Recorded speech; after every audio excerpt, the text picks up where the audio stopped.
Right breaking చూస్తున్నాం. తెలంగాణలో పలువురు మంత్రుల వాట్సాప్ గ్రూపులు హ్యాక్ అయ్యాయి. వాట్సాప్ గ్రూపులను సైబర్ నేరగాళ్లు హ్యాక్ చేశారు. ఎస్బీఐ బ్యాంక్ ఆధార్ అప్డేషన్ పేరుతో ఏపీకే ఫైల్స్ ను షేర్ చేశారు నేరగాళ్లు. ఆధార్ అప్డేషన్ చేసుకోవాలని సూచిస్తూ మెసేజ్లు పంపారు. ఏపీకే ఫైల్స్ ఓపెన్ చేయొద్దంటున్నారు సైబర్ నిపుణులు.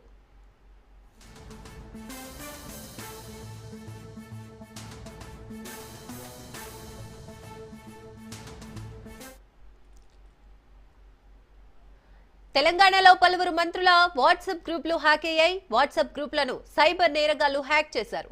ఎస్బీఐ బ్యాంక్ ఆధార్ అప్డేషన్ పేరుతో ఏపీకే ఫైల్స్ ను షేర్ చేశారు నేరగాళ్లు. ఆధార్ అప్డేషన్ చేసుకోవాలని సూచిస్తూ మెసేజ్లు పంపారు. ఏపీకే ఫైల్స్ ఓపెన్ చేయొద్దంటున్నారు సైబర్ నిపుణులు.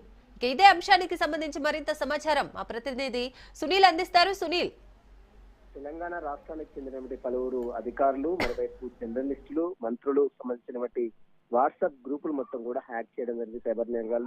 సైబర్ నేరగాళ్లు కొత్త పద్ధతి ద్వారా డబ్బులను లూటీ చేసేందుకు ఎస్బీఐ పేరుతో ఏపీకే ఫైల్స్ ని ఈరోజు ఉదయం నుంచి కూడా అందరికీ పంపించి మెసేజ్లు చేయడం జరిగింది. ఆ ఫైల్స్ ఏపీకే ఫైల్స్ ఒక్కసారిగా ఓపెన్ చేసిన తర్వాత ఒక్కసారిగా వారి మొబైల్లో ఉన్నటువంటి వాట్సాప్ డేటా మొత్తం కూడా సైబర్ నేరగాళ్ల చేతిలోకి వెళ్ళిపోతుంది. అప్పుడు వాళ్ళు ఎస్బీఐ లింక్ ఓపెన్ చేసి ఆ డబ్బులు మొత్తం కూడా తన అకౌంట్ లో ఖాతాలో ఉన్న డబ్బులు మొత్తం కూడా పూర్తిగా తీసుకుంటున్న పరిస్థితి కనబడుతుంది. మొత్తం ఉదయం నుంచి కూడా దాదాపు మంత్రులు, అధికారులు, మరోవైపు జర్నలిస్టుల ఫోన్లు సైతము ఈరోజు హ్యాక్ గురిగా ఉందండి. ఎస్బీఐ పేరుతో వస్తున్నటువంటి ఏ ఒక్క లింక్ ను కూడా ఎవరు షేర్ చేయొద్దు. ఏపీకే ఫైల్స్ ని అంటే ఆధార్ అప్డేట్ పేరుతో రాత్రి వరకు మొత్తం మీరు ఆధార్ అప్డేట్ చేసుకోకపోతే మీ ఆధార్ లింక్ మీ యొక్క బ్యాంక్ మొత్తం కూడా బ్లాక్ అవుతుందంటూ కూడా ఒక మెసేజెస్ ని అందరికి వాట్సాప్ హ్యాక్ అయినటువంటి నెంబర్ నుంచి అందరికి మెసేజ్ ని కూడా పంపిస్తున్నారు. వారు ఇది ఉన్నటువంటి గ్రూప్స్ మొత్తం కూడా ఆ మెసేజ్ వెళ్తూ ఉంటుంది.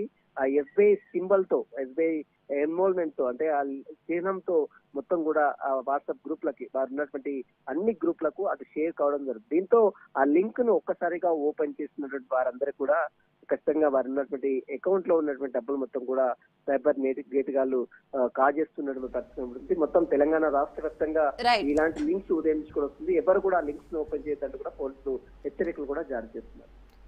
Right, thank you Sunil.